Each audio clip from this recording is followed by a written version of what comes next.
अस्सलाम वालेकुम नाज़रीन, मैं हूं इरफान हाशमी और आपको प्रोग्राम में खुशामदीद कहता हूं। सबसे पहले आज की अहम खबरें और चंद अहम सवालात। इमरान खान की जेल में 3 अहम शख्सियात से मुलाकात हुई है। ये 3 शख्सियात कौन थी, क्या पैगाम लेकर गई और फिर इमरान खान ने क्या मुतालबा किया और क्या जवाब आया, इसकी मुकम्मल अंदरूनी कहानी आपके सामने रखेंगे। और व्यूअर्स, आपको ये भी बता दें कि आज पाकिस्तान की अदालती तारीख का स्याह तरीन दिन, एक जज ने नवाज शरीफ के आगे सरेंडर कर दिया। नवाज शरीफ की चौथी बारी की अब तैयारी की जा रही है और बिलाखिर पर्ची चल गई।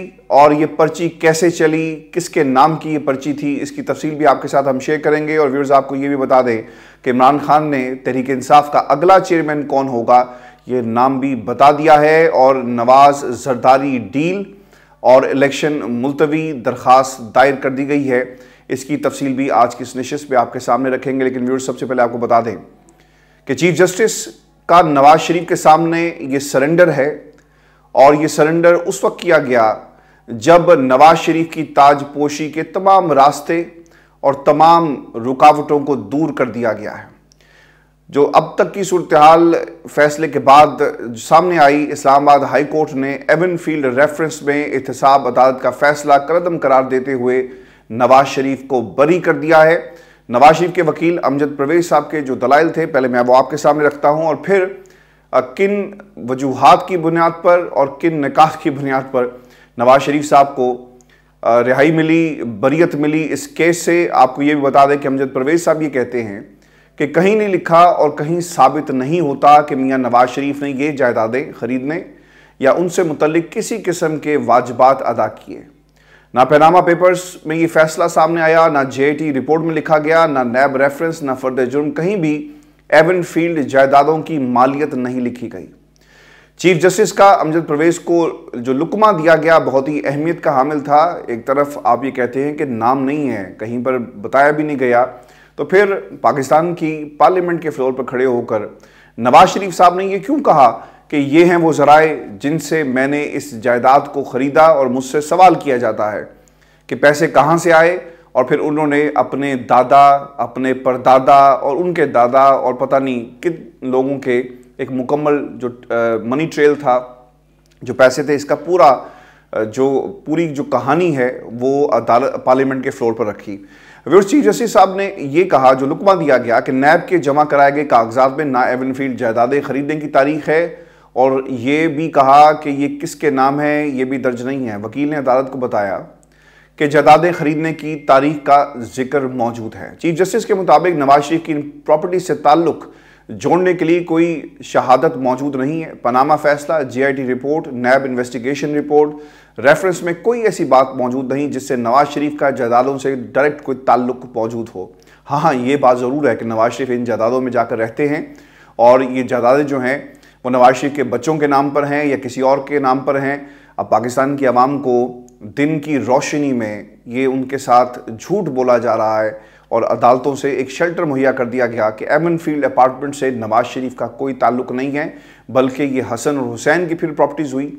और फिर आपके बच्चों के पास ये पैसा कहाँ से आया और क्या पैसा उनके दादा मरहूम ने दिया और उनके पास पैसा कहाँ से आया। तो इसका मतलब ये हुआ कि नवाज शरीफ को अपनी विरासत में कुछ नहीं मिला और सब का सब जो जायदादें थी, पैसा था, उन्होंने अपने बच्चों को मुंतकिल कर दिया। व्यूअर्स, नैब प्रोसिक्यूटर ने अपील जो है ना वो वापस ले ली है। और आपको ये भी बता दें कि नवाज शरीफ की बरियत के खिलाफ नैब अपील वापस लेने की इस्तदा को मंजूर किया गया। नैब प्रोसिक्यूटर ने मौक़िफ़ इख्तियार किया कि हम अपनी अपील जो है वो वापस लेते हैं। इस पर 2 रुकनी बेंच, जिसमें चीफ जस्टिस आमिर फारूक और जस्टिस गुल हसन औरंगजेब शामिल थे, उन्होंने नवाज शरीफ को बरी कर दिया और तफसीली फैसला जो है वो बाद में सुनाया जाएगा। अब सवाल ये है कि दिसंबर 2018 में अल अजीजिया स्टील मिल रेफरेंस में 7 साल कैद की सज़ा सुनाई गई, जबकि फ्लैगशिप इन्वेस्टमेंट रेफरेंस में 10 साल के लिए किसी भी अवामी ओहदे के लिए नाअहल तमाम जायदादें जब्त करने और जुर्माना आयद करने का फैसला सुनाया गया। वो दस्तावेजात कैसे 2 समातों में कमज़ोर पड़ गई, ये बहुत ही अहम नुकता है। आधे घंटे में समात को मुकम्मल करके नवाज शरीफ को एक क्लीन चिट जो है वो दे दी जाती है।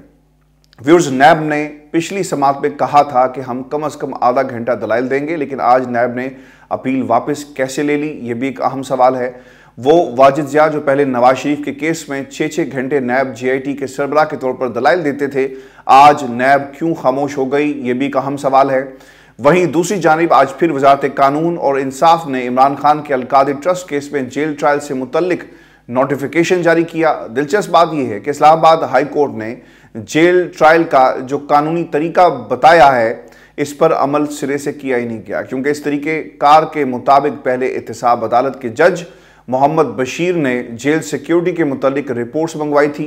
इसके बाद उसने जेल ट्रायल का फैसला करना था। फैसले के बाद वो वफाकी काबीना के पास जाता और फिर वहां से इजाज़त मिलती तो जेल ट्रायल हो सकता था। लेकिन व्यूअर्स, दूसरी तरफ क्या हो रहा है कि मैंने एकदम से जो अपनी गुफ्तगू का जो रुख तब्दील किया, इसलिए कि आपको बता सकें कि एक केस में आपको 10 और 7 साल की सज़ा होती है जो आधे घंटे में ख़त्म कर दिया जाता है, और यहाँ पर इमरान खान की समातें और उनका हाल और फिर जज साहिबान क्या कहते हैं, ये एक पूरे का पूरा डिलिंग टैक्टिक्स के तौर पर खेल जो है वो खेला जा रहा है। अब इसमें जो सबसे बड़ा सवाल है कि नवाज शरीफ की चौथी इनिंग्स में हाल क्या रुकावटें दूर हो गई हैं। 2 समातों के बाद ही हाई कोर्ट से बड़ा रिलीफ जो नवाज शरीफ साहब को मिला और एक पर्ची रिलीफ मिला। क्या ये पर्ची रिलीफ था चौथी इनिंग्स के लिए, और फिर लाडला क्या छा गया है। इमरान खान जेल में और नवाज शरीफ प्लेइंग फील्ड में स्क्रिप्ट जो है वो कामयाबी के साथ जारी है। एक अदालत 2 मेयार इमरान खान की अपीलें इस्लामाबाद हाई कोर्ट से मुस्तरद और नवाज शरीफ को अदालत से रिलीफ जो है वो दे दिया जाता है, यानी सेलेक्टिव अदालत से सेलेक्टिव किस्म का रिलीफ मिल जाता है। आपको याद होगा कि नवाज शरीफ साहब ने यह भी कहा था कि मैंने अपना मामला जो है अल्लाह पर छोड़ा। अगर मामला अल्लाह पर छोड़ा तो दूसरी तरफ रिलीफ दुनिया में ही आपको मिल गया, और नवाज शरीफ के लिए एक चमत्कार जो है वो हो चुका है, यानी एक मौजज़ा हुआ है, क्योंकि इस केस के अंदर नवाज शरीफ को रिलीफ मिलने की कोई ग्राउंड जो है वो मौजूद नहीं थी, लेकिन उनको दे दिया गया। अब जो ताहयात नाअहली का मामला है, इसके ऊपर एक बड़ा सवाल आपको याद होगा कि सुप्रीम कोर्ट की जानिब से 2017 में नवाज शरीफ को दी गई ताहयात नाअहली का मामला अब भी नवाज शरीफ के इलेक्शन लड़ने में रुकावट बन सकता है।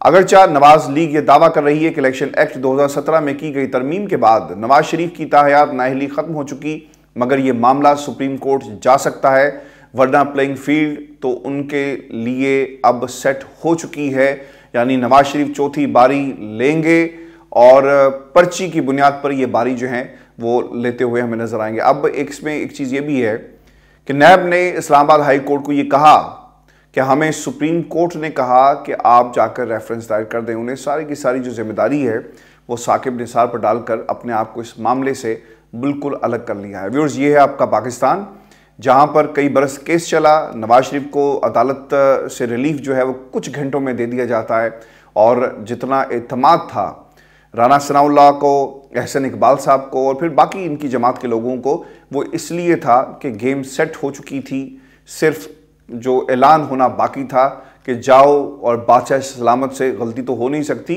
हाँ, अब इसमें ना एक सवाल बहुत इंपॉर्टेंट है, क्या पाकिस्तान में इन दोनों बच्चों के हवाले से कोई केस चलाया जाएगा, पनामा पेपर्स, JIT और ये सब जो मामलात हैं, और इसीलिए हसन नवाज और हुसैन नवाज पाकिस्तान नहीं आते, और खैर उन्हें आने की ज़रूरत भी नहीं है क्योंकि ये मुल्क उनका नहीं है। उन्होंने मुतादिद दफ़ा ये कहा, और ये भी कहा कि पाकिस्तान का कानून जो है वो हम पर लागू नहीं होता। नवाज शरीफ साहब यहाँ पर आएँ, छुट्टियाँ बनाएं, फिर पाकिस्तान एक शिकारगाह है उनकी, जहाँ पर शिकार करें पाकिस्तान की आवाम का, और वो शिकार करने में व्यूअर्स आपको तो मालूम है कि जो सियासतदान है ना, ये बहुत ही तैयारी के साथ और बहुत ही एहतमाम के साथ मैदान में उतरता है, और शिकारगाह से जमहूरियत के नाम पर, रोजी रोटी के नाम पर, नौकरी के नाम पर पाकिस्तान की आवाम का शिकार जो है वो किया जाता है। और फिर से अगली खबर आपको बताएं कि पिछले 48 घंटों में एक डिबेट शुरू हुई, और उसकी बुनियादी वजह इमरान खान पर चलने वाले केसेस, नाअहली का मामला, 20 दिनों में इलेक्शन कराओ नहीं तो बल्ले का निशान तुमसे छीन लिया जाएगा, यानी तमाम मामला तहरीक इंसाफ को माइनस करने की तरफ जा रहे थे। अब जो खबर आ रही है उसके मुताबिक फैसला कर लिया गया है कि अगला चेयरमैन कौन होगा, और इसमें इमरान खान का अपना मौक़िफ़ जो सामने आया। पाकिस्तान तहरीक इंसाफ के सेनेटर हैं अली ज़फ़र साहब, उन्होंने एक प्रेस कॉन्फ्रेंस की और उसमें इमरान खान का फैसला आवाम तक पहुँचाया, और प्रेस कॉन्फ्रेंस के मुताबिक इमरान खान ही पार्टी के चेयरमैन हैं और रहेंगे, माइनस इमरान खान कोई पाकिस्तानी कबूल नहीं करेगा। मुतासिब इलेक्शन कमीशन की किसी जो मुमकिन साजिश के तहत पार्टी को इंतखाबी मैदान से बाहर करने के प्लान को सबूताज करने के लिए पार्टी का अबूरी सेटअप लाया जाएगा। चेयरमैन इमरान खान की हिदायत के मुताबिक बैरिस्टर गौहर अली खान निगरान चेयरमैन होंगे और पार्टी के इंतजामात हफ्ते वाले दिन जो हैं वो किए जाएंगे। फिर व्यूअर्स, बैरिस्टर गौहर का भी इस पर रद्दमल आ गया और उन्होंने ये कहा कि इमरान खान का मशकूर हूं कि उन्होंने पार्टी चेयरमैन के लिए मेरे नाम की मंजूरी दी। हमारा वही नजरिया है जो इमरान खान का है। खान साहब हमारे लीडर हैं, चाहे वो जेल के अंदर हों या बाहर। जब तक इमरान खान बाइज्जत वापस नहीं आ जाते मैं जिम्मेदारी निभाऊंगा और पाकिस्तान तहरीक इंसाफ वही है, हमारी जद्दोजहद भी वही है जो खान साहब की जद्दोजहद है। इमरान खान ने मरूसी सियासत का आज गला जो है वो घोंट दिया। और व्यूअर्स, बाज़ दफ़ा लोगों ने अक्सर ये लोग सवाल भी करते हैं कि आप इमरान खान को सपोर्ट करते हैं और आप जो सहाफ़त है वो वन साइडेड करते हैं। मैं वन साइडेड सहाफ़त करता हूँ या नहीं करता वो मुझे बखूबी मालूम है और मेरी ये स्टोरीज़ के अंदर ये चीज़ ज़रूर झलकती है कि जब गलती पाकिस्तान तहरीक इंसाफ में होती है तो हम उसकी भी निशानदही करते हैं। यानी आप असम्बलियों से बाहर आए, इसकी निशानदही की। और वो लोग जो पाकिस्तान तहरीक इंसाफ को छोड़कर गए नहीं थे, मैंने आपको वक्त से पहले उन तमाम साजिशों का हाल अहवाल जो है वो सुनाया।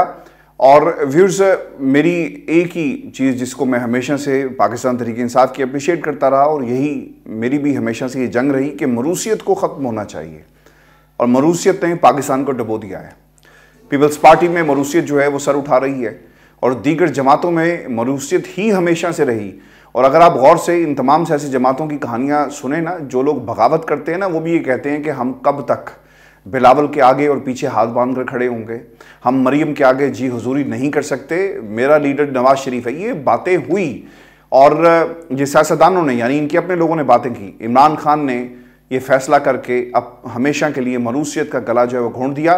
कह सकते थे ना कि आज के बाद अलीमा खान जो है वो पार्टी की चेयरपर्सन होंगी, लेकिन उन्होंने ऐसा नहीं किया और जो चेयरमैन का जो ओहदा है वो पार्टी से बाहर एक वकील को दे दिया। व्यूअर्स, इमरान खान ने इस फैसले के बाद मरूसी सियासत का गला घोट दिया। बैरिस्टर गौहर को पार्टी चेयरमैन बनाने का फैसला भी अच्छा है। पार्टी में इख्तिलाफात भी था क्योंकि कुछ सियासतदान चाहते थे कि कोई पुराना सियासतदान ही चेयरमैन पीटीआई हो, लेकिन इमरान खान का फैसला इसलिए भी अच्छा है क्योंकि सियासतदानों के खिलाफ केसेस हैं। अगर कोई सियासतदान चेयरमैन बनता है तो इसको नाअहल किया जा सकता है, जिसके ज़रिए टिकटों की तकसीम पर एक बहुत ही नेगेटिव जो है वो असर देखने में आएगा। व्यूअर्स, तीसरी खबर भी आपके साथ हम शेयर कर लें। खान साहब से अडयाला जेल में मुलाकात हुई है और 3 शख्सियात ने इमरान खान से मुलाकात की है, जिसमें लतीफ़ खोसा, इंतज़ार हुसैन और अली एजाज बुटर साहब जो हैं वो शामिल हैं। और खान साहब का पैगाम क्या आया है जेल से, बहुत ही अहम पैगाम है ऐसे वक्त में जब नवाज शरीफ को ड्राई क्लीन कर दिया गया और नवाज शरीफ को पर्ची देकर, बैट थमाकर और बैट इमरान खान से छीन कर बारी के लिए भेजा जा रहा है। इमरान खान ने पैगाम भिजवाया है कि तहरीक इंसाफ के तमाम सियासी फैसले और लाएअमल का ऐलान और एलामिया तहरीक इंसाफ कोर कमेटी किया करेगी। पार्टी को कोर कमेटी की खिदमात को सराहते हुए इमरान खान ने मजीद ये कहा कि मेरी तरफ से कोई भी ऐलान कोर कमेटी की जानिब से जारी एलामिया ही हतमी ऐलान होगा। इमरान खान का खबर मानिका के इंटरव्यू पर भी एक रद्द-ए-अमल आया। उन्होंने कहा कि मुल्क के तमाम इदारे रिवायत, दीनी और माशरती अखलाकियात तबाह करने की कसम खा रखी है। एक ऐसी औरत कि जिसने बच्चों के बाप को अगवा किया गया और ज़बरदस्ती अपनी साबका अहलिया से मुतल्लिक ऐसे केस दायर करवा कर क्या पैगाम दिया और माशरे की तामीर में क्या किरदार अदा कर रहे हैं, इंतहाई अहम नुक्ता है जो इमरान खान साहब की तरफ से उठाया गया। और फिर आपको ये भी खबर दे दें, पाकिस्तान में आसिफ अली जरदारी साहब और नवाज शरीफ की डील की बातें जो हो रही हैं और बिलावल ने बाप के सामने क्या हथियार डाल दिए, इसका भी हम जायजा लेंगे। आपको बता दें कि पीपल्स पार्टी के रहनुमा और साबिक स्पीकर कौमी असम्बली राजा परवेज अशरफ साहब ये कहते हैं कि इम्कान है कि इलेक्शन के बाद नून लीग और पाकिस्तान पीपल्स पार्टी मखलूत हुकूमत बनाएगी। अब यहाँ पर ना बहुत ही अहम सवाल है कि क्या बिलावल मान गए हैं? बिलावल और जरदारी का एक साथ कोयटा यौम तासीस के लिए जाना ये साबित करता है कि पाकिस्तान पीपल्स पार्टी के अंदर अब जरदारी की मानी जा रही है। आसिफ अली जरदारी की शुरू से ही ख्वाहिश थी और उन्हें पैगाम भी भिजवाया गया कि उनके पास नून लीग के साथ इत्तेहाद के अलावा कोई दूसरा रास्ता नहीं है। इसकी वजह यह थी कि पीपल्स पार्टी के खिलाफ अंदरूनी सिंध में इत्तेहाद बनाया जा रहा था और पीपल्स पार्टी को सिग्नल मिल रहे थे कि अगर वो बिलावल की पॉलिसी पर रहे और अपोजिशन में गए तो फिर सिंध में उनकी मजीद नशिस्तें जो हैं वो कम हो सकती हैं। इसलिए आसिफ अली जरदारी मफाहमत की सियासत इस वक्त आपको करते हुए नजर आएंगे। असल फैसला तब होगा, ये भी बहुत अहम नुकता है। बिलावल और आसिफ जरदारी की कोयटा जलसे में तकरीर पर सबकी नजरें हैं। इसी जलसे में बिलावल की तकरीर से अंदाजा होगा कि पाकिस्तान पीपल्स पार्टी की पॉलिसी क्या है, वो मफाहमत करना चाहती है या फिर बिलावल और जरदारी के दरमियान अभी भी ताल्लुकात खराब हैं, जिसका अमली मुजाहरा हमें इस जलसे में नजर आएगा, जिसका सबको इंतजार है। व्यूअर्स, इसी दौरान एक खबर यह भी आई कि आम इंतखाबात मुलतवी होने जा रहे हैं और इलेक्शन कमीशन में दरख्वास्त दायर की गई, जिसमें कहा गया कि सिक्योरिटी सूरत ठीक नहीं, इसलिए इलेक्शन ताखीर से कराए जाएं। अब any Tom Dick and Harry एक दरख्वास्त जो है वो उठाकर लेकर जाएगा और फिर इलेक्शन कमीशन इसके ऊपर फैसला सुनाएगा, क्योंकि कल जब 254 आर्टिकल का हवाला दिया गया तो उससे ये एक तासुर ज़रूर मिला कि 90 रोज़ की जो बात है वो बिल्कुल गलत थी। निगरान हुकूमत को मज़ीद एक्सटेंशन देने का एक फ़ैसला किया गया। नवाज शरीफ साहब जो हैं वो इरफान सदीकी साहब ज़रूर ये कहते हैं कि इलेक्शन वक्त पर होने चाहिए, लेकिन जब तक ये सब ड्राई क्लीन नहीं होंगे, स्लेट साफ नहीं होगी, दोबारा नई इबारत जो है दुकान के आगे नहीं लगाई जाएगी और उस स्लेट के ऊपर रेड लिस्ट लिखी होगी कि यहाँ पर गैरत, पाकिस्तान, जमहूरियत कितने में फ़रोख्त हो रही है और उसका भाव ताव जो है उस स्लेट के ऊपर लिख कर लगा कर इस दुकान के आगे लटका दिया जाएगा। व्यूअर्स, इस दरख्वास्त का मतन जिसके मुताबिक मिगरान डिवीजन में दहशतगर्दी के वाक़यात का हवाला दिया गया, जिसमें इजाफा हुआ, मजदूरों के कत्ल, टारगेट किलिंग और इसके अलावा ब्लास्ट जो हो रहे हैं मुल्क भर में, इसका हवाला दिया गया। दरख्वास्त के मतन में ये भी कहा गया कि गवादर में गुज़िश्ता 3 माह के दौरान 61 दहशतगर्दी के वाक़यात में 32 जिंदगियों के चिराग गुल हुए। इस दरख्वास्त के बाद एक दरख्वास्त सुप्रीम कोर्ट में दायर हो सकती है कि इलेक्शन सिक्योरिटी सूरत हाल की वजह से थोड़ा ताख़ीर से कराए जाए। और अब दरख्वास्त किसने दायर की ये भी मैं आपको बता देता हूँ। दरख्वास्त जी एडवोकेट फातिमा नज़र की जानिब से दायर की गई है। इस दरख्वास्त को बुनियाद बनाकर आने वाले दिनों में इलेक्शन में ताख़ीर करने के लिए सुप्रीम कोर्ट में भी दरख्वास्त दायर हो सकती है, क्योंकि इस वक्त फ़ैसला सिर्फ यही होना है कि काजी फ़ायज़ ईसा ग्रीन सिग्नल देते हैं या नहीं। अगर तो उनकी तरफ से ग्रीन सिग्नल हो गया तो फिर सुप्रीम कोर्ट में दरख्वास्त जो दायर कर दी जाएगी। फिर व्यूअर्स, जो बात उन्होंने कही थी कि आप अपनी सिर्फ बीवी से बात कर सकते हैं, इसके ऊपर क्या उनका मौक़िफ़ होगा, ये इंतहाई अहम चीज़ है। लेकिन व्यूअर्स, पाकिस्तान के अंदर इंतखाबात को डिले करने के लिए बाकायदा तौर पर एक लॉबिंग जो है वो की जा रही है और ये लॉबिंग पाकिस्तान के अंदर निगरानों की तरफ से की जा रही है। व्यूअर्स, ये शो था आज का हमारा। अपने कमेंट ज़रूर भेजिएगा, चैनल को सब्सक्राइब करना मत भूलें। इजाज़त दीजिए, अल्लाह ने के बाद।